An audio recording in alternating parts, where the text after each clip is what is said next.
Amputee Specialist Awareness Month.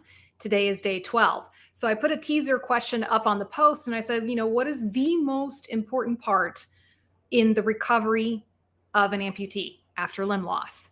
And hands down, guys, after 19 years in the field, I'm going to say it's mental health. And that may take many people by surprise. Obviously, the loss of a limb, you would think that the physical side of recovery is the most important. And don't get me wrong, it is. And it is a very long and arduous journey to recover physically from an amputation, between healing from the actual surgery itself and learning how to manage a prosthesis, which we're going to talk a little bit more later this month.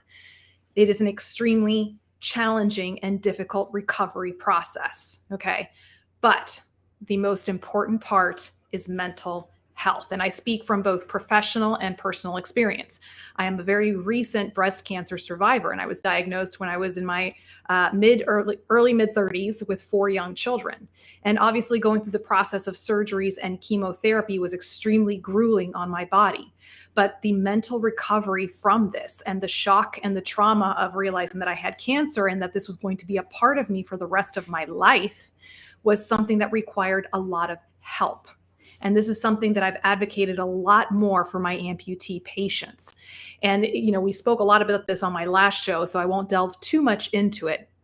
But basically, an amputation, the loss of a limb, is not something normal. It's not something natural. That's not how our bodies were originally designed to have an amputation later on in our life. And I know that might sound weird, but I'm saying that because how I tell this to my patients, if recovery from limb loss, right, requires the assistance of doctors and nurses and physical therapists to cover from the physical side of it, how can you not need help with the mental recovery side of it to allow your brain to process what's happened to you? And guys, this is a lifelong journey. This is not something that's fixed overnight.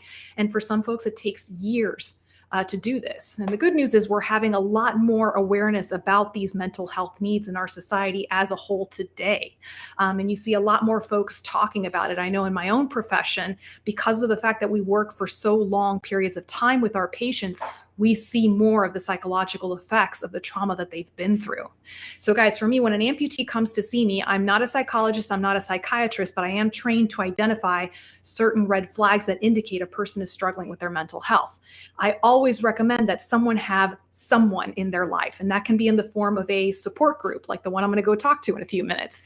It can be in the form of a psychologist, a psychiatrist, a mental health counselor, a member of the clergy, okay?